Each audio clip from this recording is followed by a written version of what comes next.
Hi there, my name is Stephanie Bendixson. I am a Australian television presenter and video game critic. I've presented a few broadcast television shows here in Australia about video games, one of them Good Game, and I'm currently presenting a show called Screenplay on both YouTube and television. I'm hosting the business of indie games, so you'll see my face a fair bit if you haven't seen it already. So thanks so much for joining in. We're all ready to learn more about the business of indie games development.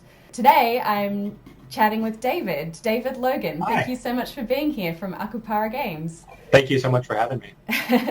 So David is the CEO of Akupara Games, and we're speaking with him today because we asked publishers and investors to name upcoming indie devs that stand out and will go far.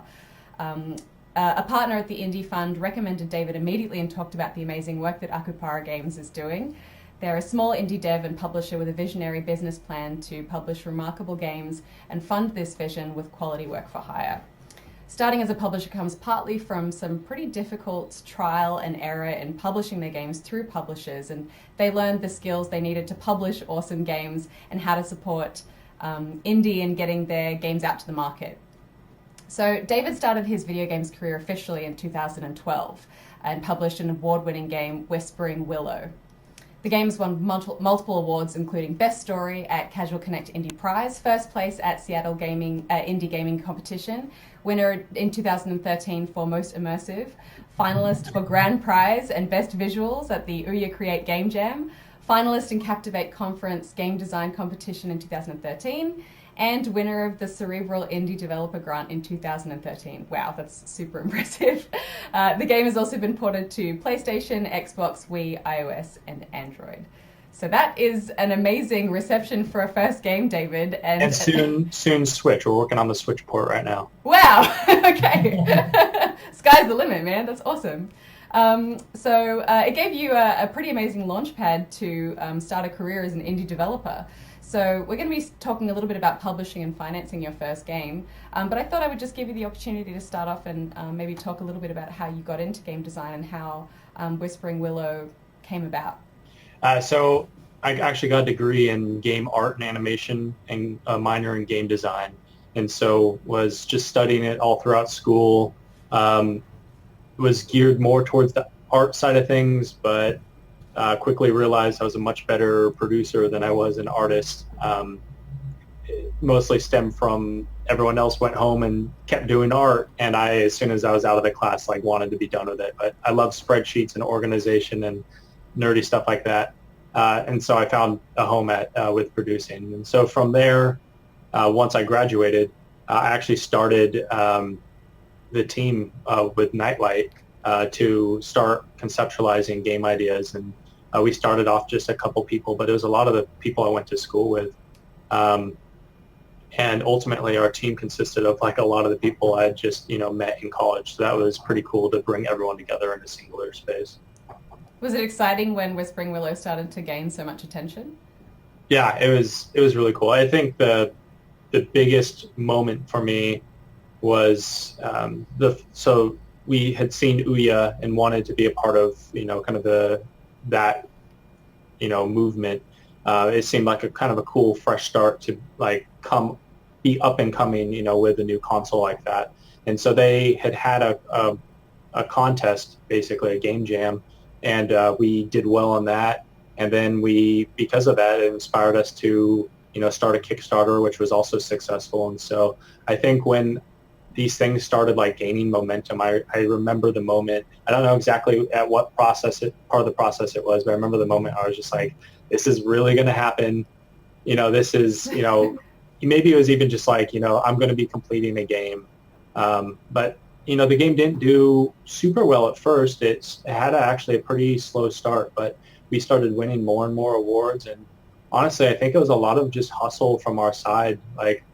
We're on, as you said, so many platforms, and I wanted to just get this game out in as many places as possible. We're even on an obscure Russian Android console. So we're in tons and tons of places, but that's finally actually when it started gaining momentum, and then people then started discovering the other versions of the game. So I think that really helped. So what were the first steps you took towards publishing? What was the first point of call for you? It really stemmed from being a developer and kind of seeing the other side of it. Uh, we had some mediocre and not so great publishing experiences ourselves. Do you mean through publishers or publishing independently? Well, both. So we had put Whispering Willows out on Steam by ourselves without much knowledge of what to do, and it didn't do super great. But then we sort of just started for the projects we were on, learning what to do on our own. And at one point, we realized we were doing more than the publisher we had on the project for like the marketing and distribution efforts. And so that was kind of inspiring. Like, maybe we should think about doing this more. And I've always loved marketing and just business in general. And so that was kind of the launch pad for us starting to learn that side of the business. And from there, we were able to bring on like a very senior marketing manager onto our team to kind of guide that side of the business. And what was it specifically that made you decide that you could do a better job at publishing than many of the publishers that you'd used? There are a lot of different things. Honestly, we felt like a lot of the publishers we had worked with and just seeing our other like indies friends work with, they just took a very like robotic approach to things. It was just like, bring in the title, send it through the pipeline, pump it out the end, like generate money off it. And the biggest thing we were seeing is they weren't really taking any kind of like personalized approach with it. The other thing was just, I think at some of those like, especially like mid and larger publishers, they kind of just assign people to the projects. And it's like, here's your paycheck, work on this game. And so instantly, like being kind of from the indie dev side, I was like, we need a much more personalized approach to this, not only a customized campaign that really fits the best needs of the project, but also the best needs kind of the team, for the different campaigns that you're running. Can you talk a little bit about that personal approach? As an example, I remember sort of the success of Ninja Theory's game Hellblade. And, they talked about not having really any budget for marketing, but they did these developer diaries that really, caught on with the community. And I think that was a very personal look into the game creation process. And I think that built such a big fan base behind it. I can see why that was popular, and they didn't have a cent to spend on marketing. So what were some of the strategies that you guys employed that were quite personal? And we're kind of in the same spot. We have to maybe that's what it is. Like, you have to get creative because of like budgetary limitations. But my background's from working at different agencies in Los Angeles, and I noticed in the entertainment space there for the agencies I was working at, we took a very like creative approach to campaigns, and it was less just, here's your marketing outreach, here's your social campaign. It was kind of like, what's the icing on top of that, and what can you do and kind of go above and beyond to make the game stand out. So a few of the things we've done, we last year at E3, we dressed up the game is for Star Vikings, so Vikings in space essentially, and we got these big like 6.5 foot tall guys dressed up in Viking cosplay with like space visors on, and it was just a lot of fun. And we got picked up from IGN and a couple other places that were just filming ridiculous things at the show, but it brought a lot of attention and people were taking pictures with them and stuff like that. We this year actually we are, for one of our games, we're building a big arcade machine that's kind of has dual monitors, and we're going to totally skin it to kind of our brand in the game. Cool. And so it's going to be like this awesome customized arcade machine that we're going to have on the show floor. So we're really trying to look for, and like all in all, it's going to be like $1,000 maybe to do that. It's just going to be a lot of time and labor, and we're doing it ourselves, and we have a friend who has worked on arcade machines before. So it's getting kind of creative with like, okay, I have X amount of money, what can I do?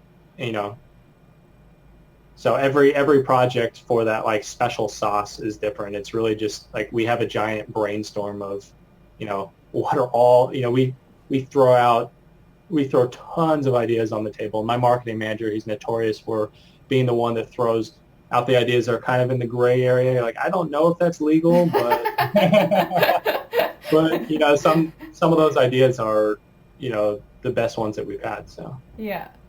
Do you have any particular experiences of kind of difficult developer-publisher relations that that you've learned from throughout your experience?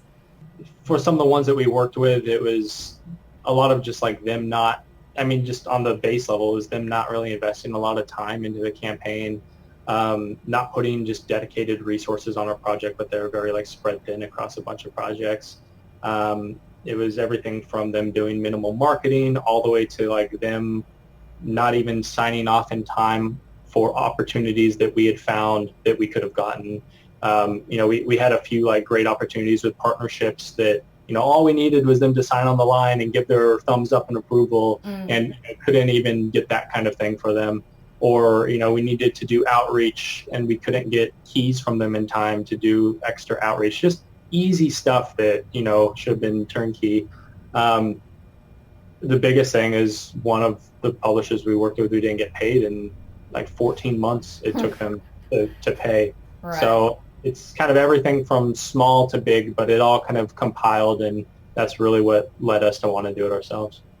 What is that kind of competitive edge that a publisher can bring, I suppose, beyond money? And how can a newish indie maybe assess the value of that in a world of self-publishing? I think one of the bigger things is just really knowing like the entire pipeline, and that includes like the stuff you would normally do as a publisher for marketing and distribution, but that's also knowing the development side of it, because ultimately they chose you as the partner that's going to help bring their game to market, and you should be able to critique it on every single level and help them really take it from like 90 to 100% and make it the best it can be. Yeah. So in my opinion, knowing the entire process is really a competitive edge. What would turn you off working with a publisher personally, as opposed to just self-publishing? If I went to a publisher and they didn't even play the game and started having conversations with me with like no knowledge of what it was about, that'd be a pretty big deal. When we get demos sent to us, I try to, if it's something I'm interested in, I try to play through like the entire thing. Even for, our clients that we work with on a work for hire side, like I think it's really important to just like play the entire game, understand every single aspect of the game, because the developers do, and they're going to want a partner that kind of knows their stuff inside and out. I think that's fair. And on the flip side of that, what would make you want to work with a particular publisher? I would say it really comes back to the passion around it, like someone that is really excited to work on it and be a part of it, and wants to be kind of just an extension of the development team, as opposed to like this like separate like entity or like this like overlord, looking over the development studio. That's probably one of the bigger things that I would want to work with a publisher.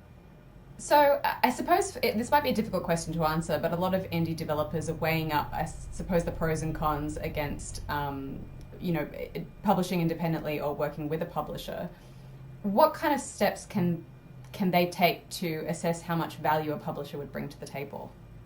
So one of the biggest things you can do is just figure out what you want first, and that's hard when you haven't done it before. And so I think it's putting in research to, what are all the kinds of things that a publisher can offer? What are the things that would most benefit our campaign? And kind of figure those out first before you even seek publishers, just so you have in your mind, like, these are the things that are going to help really make our project shine.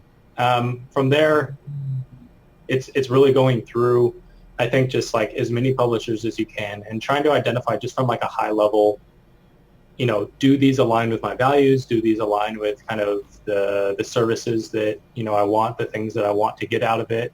And then I really recommend, especially if they're interested, send out the game to the ones that you're interested in and try to get on the phone, try to talk to them, or even have like a webcam conversation or meet them in person if you can. Because I think, ultimately these are long-term partners and you want to work with them, as long as you can. So if we get into the nitty-gritty about, I suppose, the due diligence you need to take when working with a publisher, are you sort of asking very specific questions like what kind of services do you offer, and what does your marketing campaign look like from start to finish, that sort of thing? Yeah, I think it's everything from uh, kind of how much are you going to spend on, ads? What does your team look like and what's the team composition made of? Um, are you doing, do you handle the porting yourself? Do you outsource that? Do you do QA yourself? Do you outsource that? Are you going to cover those costs at all? Are you going to cover localization? Um, are you going to take us to conventions? Are you, there's probably like, 20, 30 things that, you'd want to know. I'm sure even more than that, just to kind of figure out like, okay, what's on the table? What can we discuss? What is your studio best at? Because, probably not every publisher is going to be great at everything. There's going to be some that have strengths in certain areas and some that have strengths in others. So it's kind of finding one that works with, what you need and that can provide you, the things that matter most to you. Yeah, so I suppose when shopping for a publisher, have a good list of questions that you can approach all of them with about localization, ratings, trailer, what costs are they going to cover with all of that stuff. Yeah, totally. How about getting a publisher to commit to a marketing budget or activities within a contract? Is that a particularly sticky thing to negotiate? Yes and no. I think that, it kind of depends on how much leverage you have for how much you can, push for various things. I think it's always good. I'm a big fan of just getting contracts as precise as possible because, even from the side of as a publisher, I don't want there to be any kind of conflict later on, like you promised this or you hinted at this or just some kind of miscommunication. It's good to have everyone kind of on the same page there and, know what they're expecting, know what they're getting. So I really think that they should be as detailed as possible. And there's going to be things that, the developer wants more and there's going to be things that the publisher wants more. And I think it's kind of a, I don't want to say a game of, but it's working together to figure out where you can compromise and, which things are important to kind of get on the table and, in either person's favor. Would it be considered good practice to speak to other developers that have been published by that publisher and just kind of glean their experience as well? Yeah, definitely. I always recommend talking to as many developers as possible and even, looking at their games in the stores. How did they perform? What kind of press did they get in the media? What kind of reviews did they get? I think it speaks a lot to, not every game is going to do well, from a sales perspective or from a review perspective. But I think you could start understanding the kinds of people they work with and, maybe even like read their comments in like this, the message boards. Are they getting back to users? Are they, responding positively? Look at their social. How are they interacting with people there? I think you can tell a lot from someone just by looking at kind of their social presence. And I mean, do you have any experiences with having to hold publishers to account for, certain services that they've promised? Yes. And it's never fun because, because, every time the publisher will try to deny it or say that they did give you this thing. So I think it's just good record keeping. Try to call stuff out in the moment when it's not happening, instead of waiting a couple months when you've started noticing something. Call it out immediately. Ultimately, again, this is a person that you want to be your partner and you want to work with them. And so the more you can keep it civil and just like, hey, I noticed, XYZ didn't happen and we had this in the contract. See how they respond. If it's, oh, you're totally right, that's just something we overlooked and we're going to try to alleviate that and do that now. Or if it's, that's not something we're going to do, or they make up some other excuse or change the subject, and after a few of those dings, maybe this is someone that you want to look into breaking your contract with. Sure. So make sure in your contract that you have a clear exit clause because that's really important. Well, that was going to be my next question, and these questions are kind of getting quite specific now, but I think that specificity is what's really useful to people who are watching this, who are trying to go down this road perhaps for the first time. So are there specific things that you would want to be included in a publishing contract that you can think of? I think it's really just in terms of timeframes and budgets, and if they're going to be porting your game, like, tell me exactly which aspects of the porting you're going to be doing. Break down into detail all the various tasks that you're responsible for, that I'm responsible for. When it comes to timelines, like, again, games are hard to kind of predict, overall timelines sometimes, especially when it's small indie teams, and some of these people have, they're also going to school, or they're also working another job or something like that. But, to some extent, like, lay out the timeline as detailed as possible and try to stick to it as much as, or hold the publisher accountable to the dates that at least they have to do, unless it's something that's kind of dependent on the developer to do first. But sure. I think it really just comes down to, like, be as detailed as possible. Yeah. So it seems like, you've seen a bit of a way to help people, and you've had a lot of experience in this area. Are you kind of focusing more on helping other indies at the moment rather than your own indie development? Yeah, so we, again, started with Whispering Willows, and I think from that and just doing a lot of work for hire projects over the years, we started realizing that it's really gratifying to be able to help other people and show them our knowledge. And I think it's, being able to take the project from start to finish is not super common, and I've worked on over 50 games now, and so having all of that is hard, to try to grasp the first time you're making a game, or even like the 10th time you're making a game. So I think just having that second pair of eyes who's able to, kind of assist and really help polish the game is the role I love playing. We even have been doing, crowdfunding advising, just anyone that'll come to me that asks questions and advice, I think that's something really satisfying for us. And the other thing, just from a financial perspective, is it's frustrating to build prototype after prototype and reject it because it's not working out well, or, even work on it several months and then decide, this is not quite the direction we want to go. Sure. And so coming in late game, when the games are 80, 90% done, you can see if their ideas have been realized and if what they're doing is awesome. And then you're really only going the last, you're going the last 20%, and then, forever afterwards. But you're starting at a much later phase, and I think you can make much more informed decisions on, like, how good the game is and how it plays and how the visual style has kind of come together.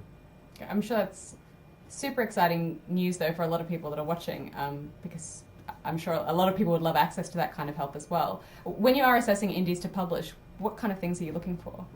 We're looking for everything. We in terms of, like, genre, we don't have any specific one genre that we try to stick to. I would say the biggest things we're looking for are high quality games, ones that feature kind of innovative gameplay and mechanics and art.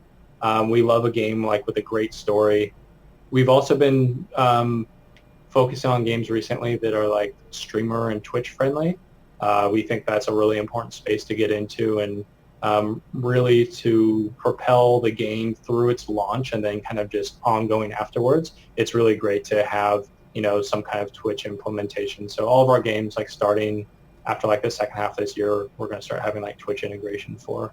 And then I think ultimately, just as an indie would want a great partner and a publisher, we're looking for good partners in indies, and we're looking for someone that we feel like not only can we have a professional relationship with this person and they're going to get stuff, done efficiently and high quality, but also that, like, we can kick back and have a beer with them and just, like, hang out and be friends.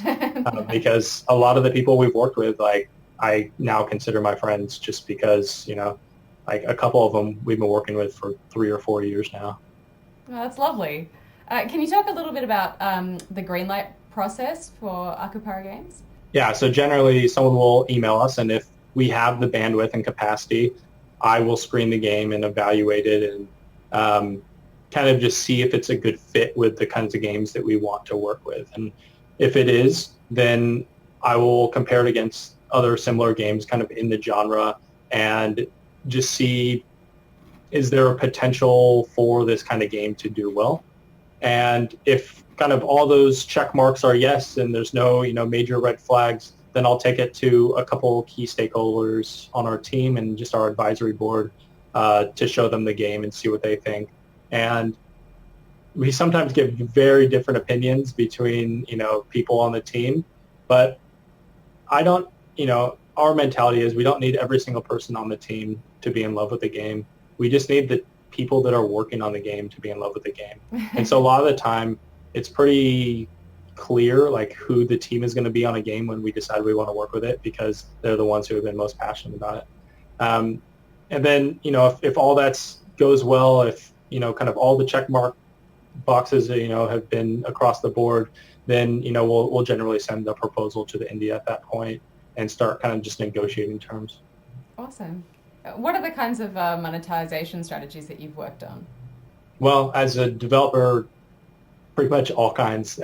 We've had clients, in the free-to-play space, and clients, with premium titles and everything, kind of in between that we've developed for other people. But in terms of the titles that we look for as a publisher, we pretty much exclusively focus on premium games, or at least games that are Steam and console focused in particular. We will do mobile as kind of a secondary, a secondary thing, but we won't seek out like mobile games, and we never expect to make, premium mobile games is very difficult, so we never expect to make tons of money off the mobile side, but sometimes like the game just works very well on mobile and it makes sense to do a mobile release as well. So I wanted to talk a little bit now about working with investors, because I'm sure on a surface level having an investor seems like a really great idea, but I'm sure there are some pros and cons to that as well. So yeah, definitely. What are first of all some of the benefits of working with an investor? One of the biggest things is just large amounts of financing. Money. And a lot of the times they'll want to invest on a company level, which can be good and bad. It kind of depends on your strategy. So, it could be financing to the degree that it can fund your entire studio for multiple years, and, they'll have a stake in your company, but you're able to now like be more self-sufficient as opposed to like project to project. And on the flip side of that, what are some of the kind of pitfalls or things to look out for when working with an investor? A lot of publishers, and there are ones in the game space, but there's also a lot that are not in the game space. I would say that one downside is that a lot of investors are just about making money, and it's really just that bottom line of, there could be all these different things that you're interested in to get your game to market. I'm sure money is important to everyone, but there's also a lot of other things. Maybe that's winning awards, or it's a stepping stone for another project, or, this is just something that you're very passionate about and you want to share your story with the world, or, whatever it is. If you're with an investor, it pretty much has to be money, and you have to think about what your monetization is going to be. You have to think about it's less about what the game is and more how does this scale up. A lot of the time investors are looking for platforms as opposed to just games. So how can we do this process, and then how can we repeat it over and over to, churn out more games like this or more products for this platform. Can you think of cases where investors are bringing a lot to the table besides money? I would say the biggest thing would be just mentorship and guidance. Okay. And that's going to vary from investor to investor, depending on like what their network is like and who they're kind of close knit with. But sometimes they can have connections with like key partners that you can leverage, whether that's maybe something from manufacturing, or maybe they have a connection with the major distributors to get your game out. So that really just varies investor to investor, but probably their knowledge and their background of just like for advising, as well as their connections, are the biggest thing. And I suppose there must be ways that you can negotiate a better deal with an investor as well as part of that process. You definitely can. I think, just like a publisher, there's going to be things that an investor is going to care more about and things that you care more about. And, there's always some kind of leverage. If they've talked to you long enough to get kind of the contract on the table, that means they're interested in what you have. And I think everyone's fairly willing to at least like explore the boundaries of like where I can push and pull and, see what you can get out of it. So why have you guys chosen to go down a different route? I suppose you haven't used an investor. For us, it was just because a lot of the investors we spoke to wanted to invest at a company level, and for us, at the time, it was very much we know where we want to go with this project, and we didn't necessarily know on a further level. That may change now because now we actually have a business strategy that's, we know what we want to do in 5 years and 10 years. But at the time in the past, developing our own titles, we just wanted to finish the game. And so it did not make sense to go with an investor. That makes sense. I wanted to talk a little bit now about crowdfunding, because I think crowdfunding is a big buzz in the industry at the moment because it seems like a really great resource that's accessible to a lot of people. Do you think that it's as much as it's sort of cracked up to be, or not? I am a huge advocate for crowdfunding, so I'll get that out of the way first. I've personally backed almost 200 projects, and I've advised and ran almost 20 projects. So I've been a huge fan of this space. I do think that there has been a significant dip, especially in digital games, in the crowdfunding space. A lot of that is just trust in the system, I think. Could there be, could something like Kickstarter turn it around and start getting more traction soon? Potentially, or maybe it even has to be a new crowdfunding platform that comes out. But I think it really comes down to backers feeling burned because a few key Kickstarters did not come through. And so that makes them wary to invest. For me, it's, I invest in Kickstarters and crowdfunding because I want to help people. And it's the same reason I'm doing publishing.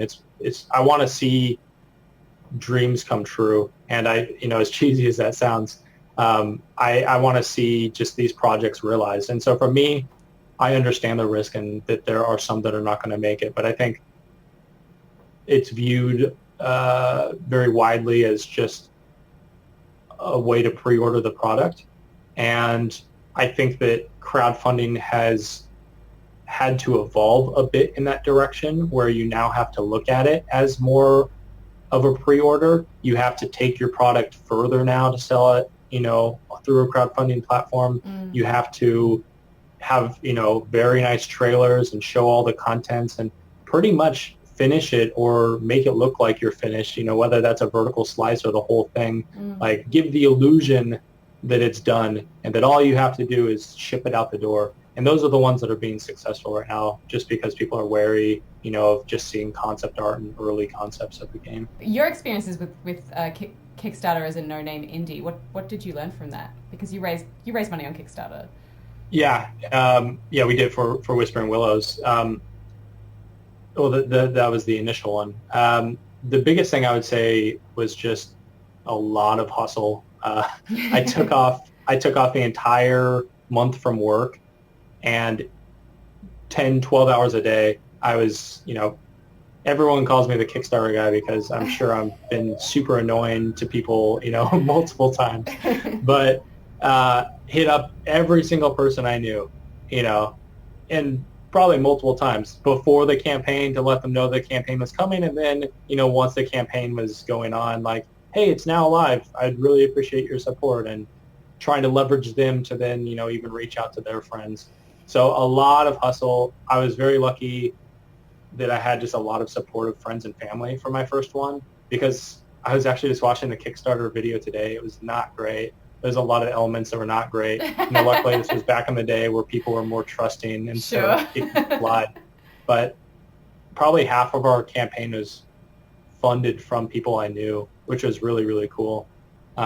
I hit up probably 700 people I knew, but it still was great that I had such a supportive community. And then the other thing was just that we had built a small community, but a community ahead of time. And I think, ultimately if I could give any single recommendation to people running a crowdfunding campaign, it's build that community, prepare them, for like where you want to go, and, get the mailing list, get the social media, like get everything kind of prepped and ready, and people as excited and like, so when you snap, they're all on it and helping you, as quickly as they can. I think that's the biggest thing. So I just want to move finally to microgames funds, because you almost went down the route of using a microgames fund, but you didn't. So what happened there? Yeah, well, it really comes down to micro funds have a lot of kind of built-in qualifications to get them. One of the better known ones is the Indie Fund, and they're really looking for very specific kinds of games with it. But some of the others, like government funds, as well as just funds for like, even like Unreal and Crytek have like funds to build a game on their platform. Each one has, stuff that they're looking for to make it. So for us, it's not that we didn't want to do it. It was just that we didn't have a game that was a good fit at a time of needing financing. So what instances do you think a microgames fund would work? Well, for something like the Indie Fund, they have a clause that's essentially you need to earn 200%, or they need to earn 200% of their investment back for them to basically be out. And so it's kind of a lot of money, but at the same time, once they're out, they're completely out, and the rest of the profit is yours after that. So if you were trying to build a game that was, you just wanted to break even, or, you had kind of mid expectations for how it could sell, maybe not the best fit. But if you had a game that, you really thought was going to sell a lot, have a long tail, then it would make sense, because then, unlike a publisher or investor, you would have 100% of the profit, as opposed to, 70, 60, 50, 40, whatever, you might work out with them. What are some of the different microgames funds? Because you don't really hear so much about them. Definitely the Indie Fund is kind of the biggest and the most popular one that there is. Then just sort of some of the other ones that I said, government funding. There's some that actually now focus on like minorities and, kind of more specialized groups, which is really cool. There's one that Coffee Stain Studios just started that's if over half your studio is women, then they're giving out funds for games. So it's usually what I've seen, ways to encourage, whether that's using, with Unreal or Crytek, using their engine and creating something innovative there, okay, or Coffee Stain Studios, like really celebrating like diversity and, workplaces that, helping out workplaces that are there. It's usually it seems like a way to benefit, groups that need that extra assistance. Sort of foster a better and more diverse gaming environment. Definitely. Yeah, cool. How do these funds differ to VCs and investors? One of the things is that with kind of the VCs and investors, you need a lot more kind of explanation for what your, again, it's like comes down to the monetization model. And even some, it'd be, I'm sure they all know what a video game is, but it's, explaining the nuts and bolts of like, this is how we're going to do it, versus, someone like Indie Fund, it is literally formed by some of the most successful people in the game industry who, made it big and then want to give back to others. And so for them, it's more about, coming up with a title that kind of inspires them and fits within, the boundaries of what they want to create or see created. Fantastic. Well, just finally, David, if you had just a few bits of advice to give people about how they might have a great and successful career in games development, what would that be? One, use a lawyer. I did not do this early enough, and I regret like the first several years of my career because I was not using a lawyer. And now I use a lawyer for everything important and even sometimes unimportant. It seems like a lot of money, and it is a lot of money, but I've seen multiple times where it's really saved me. Find other people that are as passionate as you are about your projects, whether that's if you're your development team or your publisher or your investor or whoever you want to work with. Find people that really love the project you're working on, whether that's your project or that's someone else's project that you fall in love with. Ultimately, we're doing games because a lot of the time it's not to make money. There's better ways with this skill set to make money. It's because we're passionate about what we're doing. So that you should really work on projects that you are passionate about. And the third thing is that you don't have to do it by yourself. You can, a lot of people feel like they need to be the solo indie dev. And, for some, that's fine. If you really love doing all aspects of it, that's great. There's a lot of people even people that will do it, because they want resume work and they just want to work on something cool. They'll, assist you with audio and graphics and, programming. And, you can find a team of people that are passionate, and, wanting to work on something. So for me, I'm a big advocate of if there's someone that can do it better than me, I have them do it. I have a finite amount of time, and so I will always, get someone who can do it better to do it instead of me. I know my strengths and I know my team's strengths, and we try to leverage everyone's as much as we can. But I would say those are my three biggest tips. Well, that's great advice, David, and thank you so much for joining us at the Business of Indie Games 2018. Where can people follow you on social media or get in touch with you if they have questions? You can find us pretty much everywhere at Akupara Games, Akupara Games. That's our website. We're also on Facebook, Twitter, Instagram, Discord, and all the other popular social places. Great. And we've got our Business of Indie Games Facebook group too, so please post your questions to David at Akupara Games, including the Twitter hashtag TBoIG Summit.